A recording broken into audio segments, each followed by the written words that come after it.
Selamat datang di channel Alur Donghua. Sebelum menonton, silahkan subscribe, biar Mimin tambah semangat update-nya. Han Li tidak segera mengambil tindakan, dia dengan hati-hati melepaskan indera spiritualnya dan mencari di sekelilingnya. Yakin bahwa Zenith Yin dan yang lainnya tidak memata-matai, dia tidak lagi ragu-ragu dan mengulurkan jarinya. Bilah cahaya pedang biru menjulur dari ujungnya.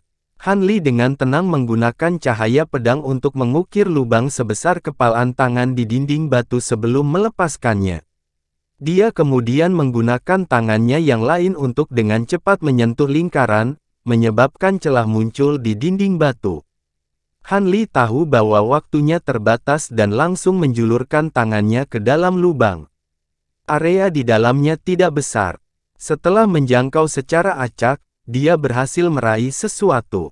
Ekspresinya bergejolak. Item itu ramping, melengkung, dan lembut. Setelah dia mengeluarkannya dari dinding, dia melihat bahwa itu adalah gulungan kuning tua. Saat Han Li hendak membukanya dengan takjub, ekspresinya tiba-tiba berubah dan dia dengan cepat meletakkan gulungan itu di jubahnya. Tubuhnya kabur saat dia meletakkan punggungnya ke lubang di dinding, berpura-pura bersandar padanya. Saat Han Li menyelesaikan gerakannya, dia mendengar suara muram Zenith Yin, "Han Li, cepat kembali ke kami. Kami akan masuk." Setelah mendengar itu, mata Han Li berkedip. Bukankah mereka beristirahat untuk saat ini? Kenapa tiba-tiba berubah pikiran? Mungkinkah ketiga iblis tua itu menyadari sesuatu yang salah? Setelah Han Li merasakan indera spiritual Zenith Yin menghilang dari sekelilingnya, dia segera membalikkan lubang batu yang telah diperbaiki. Dia kemudian berjalan kembali ke depan platform batu. Ketika dia tiba di depan, iblis-iblis tua itu berdiri di depan tangga, melihat ke atas dengan ekspresi muram. Berdiri di belakang mereka, Wu Chou dan Bon Sage. Han Li dengan heran mengikuti pandangan mereka menaiki tangga. Dia hanya bisa melihat cahaya biru di atas, berkelap-kelip dengan intensitas yang menyilaukan. Beberapa utas cahaya emas keluar dari kedipan cahaya biru. Dalam waktu singkat, benang-benang itu menjadi beberapa inci lebih tebal. Tetapi karena pemisahan penghalang cahaya putih, Han Li tidak dapat merasakan sesuatu yang aneh. Zenith Yin mengangguk ketika dia melihat Han Li tiba. Dia menoleh ke Men Huzi dan berkata, "Saudaraku, murid juniorku telah tiba. Mari kita naik." Saya tidak menyangka bahwa ulat sutra berulir emas Wan Tianming benar-benar dapat mengguncang kuali surgawi. Meskipun saya tidak tahu bagaimana ini terjadi, akan lebih baik bagi kita untuk pergi melihatnya. Men Huzi menjawab tanpa berkata-kata mendekati tangga. Zenith Yin dan yang lainnya mengikutinya dengan cermat.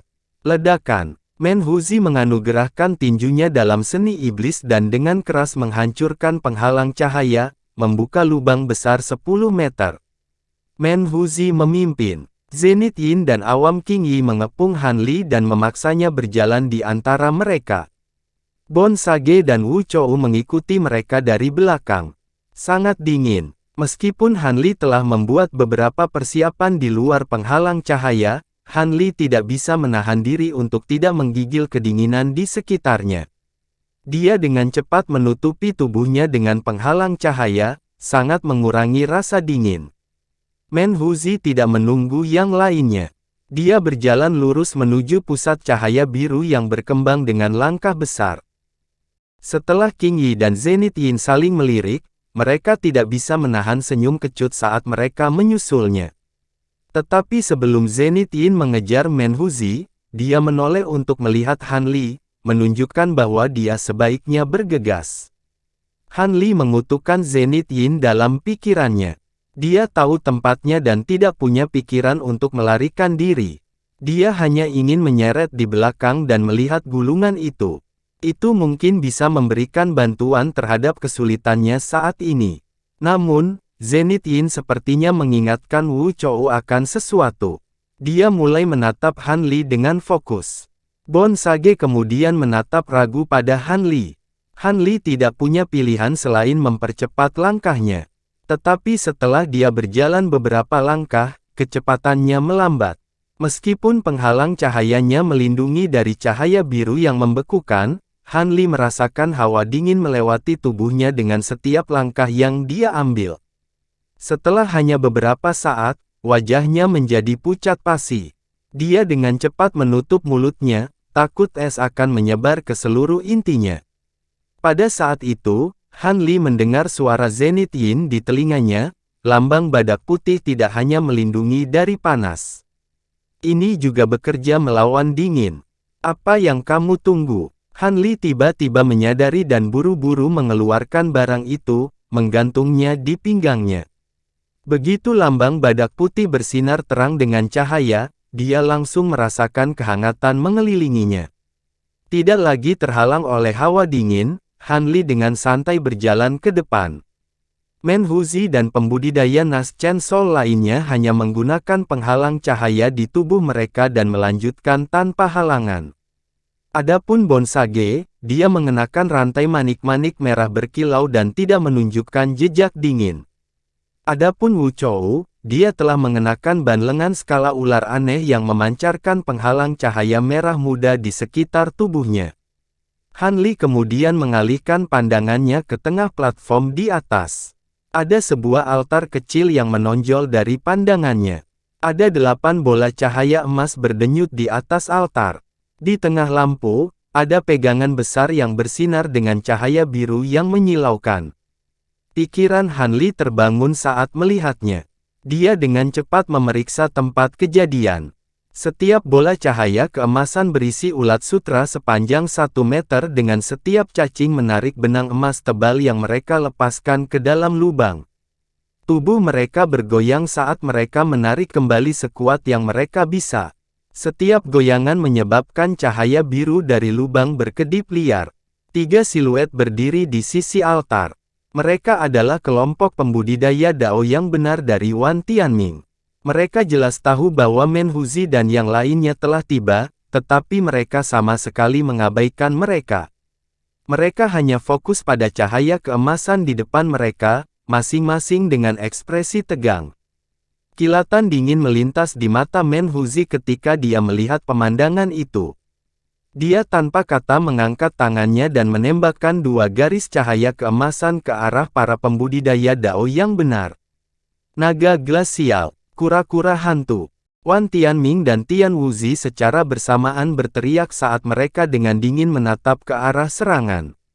Dengan ledakan suara berfluktuasi yang tiba-tiba, 2 garis cahaya biru dan biru mencegat cahaya keemasan.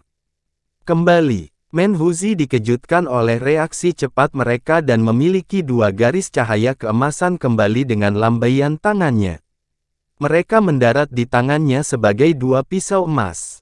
Lampu biru dan biru tidak mengejar dan malah berputar di tempat. Penampilan mereka yang sebenarnya terungkap sebagai naga banjir putih sepanjang 10 meter dan kura-kura transparan yang aneh. Setelah Menhuzi melihat dengan jelas apa kedua hal itu, dia tampak terkejut. Naga Gletser Metmatron dan kura-kura pantom Tian Yuanzi. Awam King Yi mengatakan ini dengan wajah heran. Tidak heran jika kelompok Wan Tianming begitu arogan. Kedua eksentrik tua itu telah meminjamkan mereka binatang roh mereka. Dari apa yang saya tahu, kedua orang tua aneh itu menghargai binatang buas itu sampai pada titik di mana mereka tidak akan pernah meninggalkan sisi mereka. Bagaimana mereka memilikinya? Zenith Yin berbicara dengan suara terkejut dan ekspresi kesal. Menhuzi menjawab dengan ekspresi serius, lihat saja peminjamnya. Wan Tianming adalah keponakan darah Metmatron.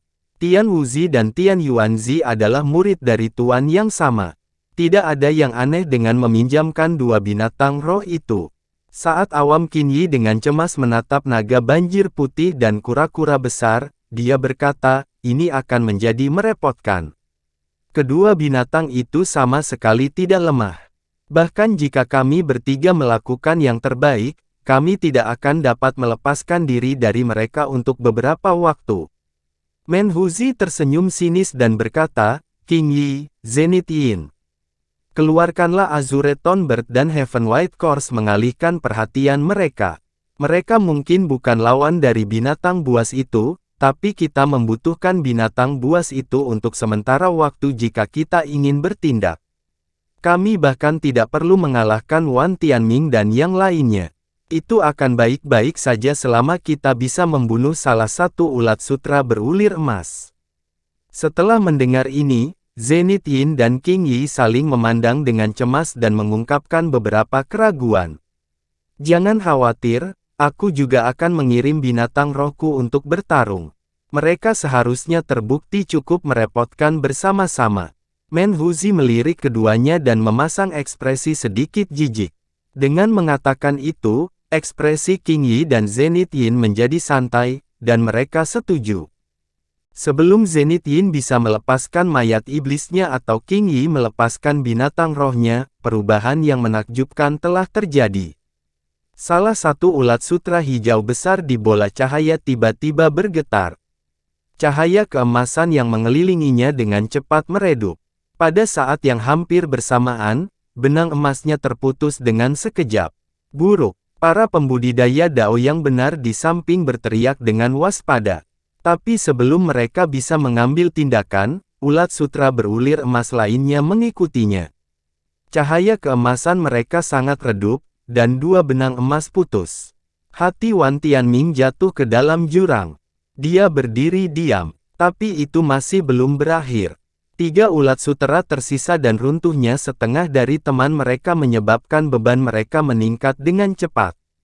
Mereka berteriak saat mereka diseret menuju lubang dengan kekuatan yang sangat besar. Setelah itu, dentang besar terdengar, platform batu bergetar untuk beberapa saat setelahnya. Cahaya biru yang datang dari lubang segera meredup dan udara menjadi lebih hangat. Wajah para pembudidaya Dao yang benar menjadi sangat tidak sedap dipandang. Adapun iblis tua yang akan bertindak, mata mereka terbuka lebar seperti biasanya dengan wajah mereka yang menunjukkan ekspresi sangat takjub. Hahaha, Menhuzi tertawa terbahak-bahak. Pada saat itu, Zenith Yin dan Qing Yi menanggapi, keduanya menikmati, menertawakan para pembudidaya Dao yang benar tanpa menahan diri. Pada saat itu, wajah Wan Tianming menjadi pucat. Untuk mendapatkan harta itu, dia telah menghabiskan banyak usaha untuk menyusun rencana ini dan dengan biaya yang besar. Dan apa yang dia dapatkan? Ejekan saingan iblis Dao-nya. Ini membuat hati Wan Tianming berkobar. Dia tidak bisa lagi menahan diri dan tiba-tiba menoleh ke pembudidaya iblis Dao dengan ekspresi dingin. Tawa Zenith Yin dan Qing Yi terhenti sejenak. Wan Tianming adalah seorang pembudidaya jiwa baru lahir pertengahan. Bahkan jika mereka sudah berada di pihak yang berlawanan, keduanya tidak mau gegabah menumbuhkan kebencian yang mendalam di antara mereka. Adapun Menhuzi, meski tidak lagi tertawa, dia membalas tatapannya tanpa jejak kesopanan. Apa, Master Sekte Wan ingin bertarung denganku? Saya ingin merasakan 3 keajaiban Konfusianisme True Heaven Shifting Art. Setelah dengan dingin memelototi Menhuzi sejenak, Wan Tianming akhirnya mendapatkan kembali rasionalitasnya. Pergi. Dengan lambaian lengan bajunya, dia memimpin keberangkatan dari platform batu, mengabaikan ulat sutra berulir emas yang tersisa dan mengingat naga banjir putih dari konfrontasinya melawan Dao Iblis. Dengan ekspresi yang sama tidak enaknya, Tian Wuzi mengingat kura-kura besar itu dan mengikuti Wan Tianming. Adapun petani tua, meskipun tatapannya dingin, dia mengikuti mereka dengan ekspresi yang jauh lebih tenang. Sama seperti Dao yang benar dan iblis melewati satu sama lain, mereka saling melirik dengan kewaspadaan yang ekstrim. Meski sangat mendominasi, Menhuzi tidak memprovokasi mereka. Dia hanya mencibir pada Wan Tianming dan yang lainnya saat mereka menghilang dari penghalang cahaya. Qing Yi melihat ke belakang dan berkata, saya akan menyembunyikan Azureton Bird saya di pintu masuk. Jika orang-orang Dao yang benar kembali, kita akan tahu. Zenith Yin mengalihkan pandangannya dan tersenyum sinis, kalau begitu aku juga akan mengirim 2 mayat surgawi untuk menyergap di pintu masuk. Jika mereka mencoba melakukan serangan diam-diam, mereka akan dihalangi. Setelah King Yi mendengar ini, tatapannya menjadi kosong, dan dia segera terdiam. Sesaat kemudian, lengan bajunya bergetar dan seberkas cahaya seukuran kepalan tangan melesat ke langit. Adapun Zenith Yin, dia melemparkan sesuatu ke lantai. Dua kepulan asap hitam menyebar bersama dengan aroma amis di mana dua mayat iblis muncul. Pergi. Zenith Yin dengan sungguh-sungguh menunjuk ke arah pintu masuk. Dalam sekejap, mayat iblis kabur dan menghilang dari pandangan. Adegan itu menyebabkan hati Han Li bergetar saat mengingat penampilan aneh mayat iblis itu ketika pertama kali muncul di hadapannya. Dia merasa takut terhadap mayat iblis. Setelah itu, perhatian Han Li beralih ke ulat sutra berulir emas yang tergeletak di altar, dengan rasa ingin tahu berjalan ke arah mereka. Tapi setelah mengambil hanya beberapa langkah, dia berhenti. Seseorang sudah dengan cepat tiba di depannya. Han Li tercengang menemukan orang ini sebagai Bon Sage. Menhuzi berjalan mendekat dan bertanya, tentang apa ini? Ulat sutra berulir emas dapat dianggap sebagai serangga eksotis yang langka. Dari cahaya keemasan mereka sebelumnya, kemampuan mereka seharusnya cukup tangguh. Sangat aneh bagi Wan Tianming untuk meninggalkan mereka tanpa peduli. Setelah memeriksa ulat sutra berulir emas sejenak, Bon Sage dengan tenang menjawab, mereka telah mengkonsumsi bunga biru langit untuk secara paksa meningkatkan kemampuan mereka sehingga mereka mungkin memiliki kesempatan yang lebih baik untuk memperoleh kuali surgawi. Tapi setelah memakannya, ulat sutra berulir emas bisa dianggap lumpuh total. Saya awalnya mengira ulat sutra berulir emas tidak bisa mendapatkan kuali surgawi. Tapi untuk menggunakan bunga langit biru, hehe. Dia akhirnya kehilangan segalanya. Menhuzi tidak bisa menahan tawa menanggapi kata-kata Bon Sage. Zenith Yin berjalan dengan tangan di belakang punggungnya. Bunga biru langit. Saya tidak berpikir bahwa Wan Tianming benar-benar dapat menemukannya. Saya telah berpikir untuk menggunakan metode seperti itu sebelumnya, tetapi saya tidak dapat menemukan bunga itu setelah bertahun-tahun mencari. Agar Junior Man mengetahui bunga seperti itu, dia pasti karakter yang terkenal. Mungkin aku pernah mendengar nama junior ini sebelumnya. Setelah dia mengganti topik pembicaraan, dia menatap wajah Bon Sage. Bon Sage dengan lembut berbicara sambil tersenyum, nama saya tidak terkenal. Saya hanyalah seseorang yang menghabiskan terlalu banyak waktu untuk membaca buku. Senior Wu bercanda. Apakah begitu? Zenith Yin berkata dengan ekspresi acuh tak acuh. Tidak diketahui apakah kecurigaannya telah habis atau apakah dia takut akan reaksi dari Menhuzi, tetapi Zenith Yin menghentikan pertanyaannya dan berbalik ke arah lubang besar dan mengintip ke dalam. Cahaya biru dari lubang terpantul dari wajahnya, membuat pemandangan yang aneh. Han Li menyaksikan dari samping, tapi dalam pikirannya, dia merasa sedikit kekaguman pada kesabaran Bon Sage. Temperamen Old Devil Bon Sage pasti sangat menakutkan baginya untuk dengan tenang memanggil musuhnya sebagai senior. Namun demikian, tidak ada seorang pun di sini yang tertipu, kecuali mungkin Wu Chou. Masing-masing dari mereka adalah rubah licik yang telah hidup selama lebih dari beberapa ratus tahun. Mereka sangat licik. Saat Han Li dengan murung memikirkan hal ini, dia mendengar King Yi berkata, karena ulat sutra berulir emas ini tidak berguna, mari kita musnahkan mereka dan singkirkan kehadiran mereka yang menjengkelkan dari mata kita. King Yi kemudian membalik telapak tangannya yang keriput dan bola cahaya biru yang menyilaukan muncul di tangannya. Setelah tatapan Han Li menyapu melewati 3 ulat sutra besar, hatinya bergerak. Dia berbicara kepada lelaki tua itu, tunggu. Junior ini tertarik dengan ulat sutra berulir emas ini. Tolong berikan padaku. Wajah lelaki tua itu mengungkapkan keterkejutan dan keraguan. Han Li kemudian tersenyum dan menangkupkan tangannya, berkata, Junior selalu tertarik pada serangga eksotis. Karena mereka masih hidup, Junior ini ingin meneliti mereka untuk beberapa waktu, berharap senior akan mengizinkan ini. Setelah mendengar Han Li, King Yi tidak segera menjawab. Sebaliknya, dia memeriksa Han Li dengan ekspresi termenung. Han Li merasa hatinya gelisah. Dia tidak tahu niat apa yang dimiliki King Yi. King Yi menggelengkan kepalanya dan berbicara dengan sedih, orang tua ini juga pembudidaya liar. Saya secara alami tahu bahwa pembudidaya liar formasi inti tidak sebanding dengan rekan-rekan mereka dari sekte besar. Bagaimana mereka banyak untuk sumber daya?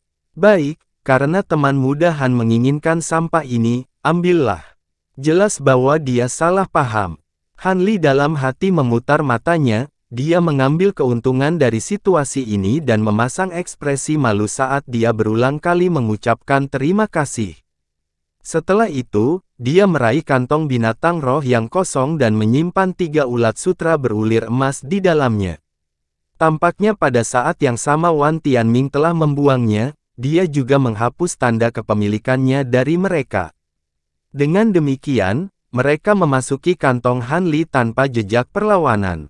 Setelah menatap ke dalam lubang lebih lama dengan mata yang tajam, Zenith Yin berteriak pada Han Li tanpa menoleh, Han Li, berhentilah membuang waktumu untuk hal-hal yang tidak berguna ini. Keluarkan laba-laba blojade Anda dengan cepat. Aku ingin melihat kelas berapa makhluk roh itu. Ketika saatnya tiba, saya akan memberikan bantuan dengan piton api saya. Kita harus berhasil dalam satu upaya. Han Li dalam hati mengerutkan kening dan berjalan ke depan. Awam King Yi dan Men Huzi kebetulan melirik Han Li setelah mendengar Zenith Yin. Tenanglah, selama kamu mendapatkan kuali surgawi, gurumu tidak akan memperlakukanmu dengan tidak adil. Zenith Yin berbalik dan berbicara kepada Han Li dengan wajah ramah, takut Han Li tidak akan berusaha sebaik mungkin. Tetapi ketika Han Li mendengar kata-kata itu, dia merasakan hawa dingin yang menusuk di tulang punggungnya. Terima kasih sudah menonton, sampai jumpa di episode selanjutnya. Jangan lupa subscribe, like, dan nyalakan loncengnya. Sampai jumpa.